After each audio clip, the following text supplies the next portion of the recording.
ఏమైంది? వెనకనే ఉంటాడట ఆయన. నువ్వు పోతలే ముందడికి మరి మనం పోవద్దు ఇప్పుడు. మరి మందులు ఎలా పోతాయి ఇప్పుడు? వీళ్ళంతా మా గ్యాంగ్ ఫ్రెండ్ మొత్తం వెంబలాడాలో చూడడానికి ఆహమాహంగా వచ్చేసినాం.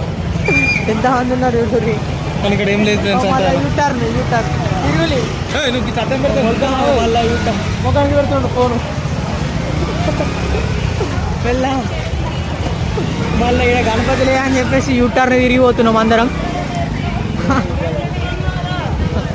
పోను పోను మా వాళ్ళందరూ క్యాచ్ చేయాలి. ఇక మళ్ళీ మలిగిరా ఓపెన్ వాళ్ళు మలిగిలా వేరేటోళ్ళు మలిగిలా. వాళ్ళు మలిగిన అందరు మలిగారు. మలిగిలే అంటే వాళ్ళు మలగలే, అందరు ఇట్లా మలిగారు. మెల్లగా మా వాళ్ళంతా ఘోరంగా మొత్తం చూడు ఎట్లా ఉరుకుతుర్రో గణపతులు చూడడానికి దమ్లో ఆడాలి.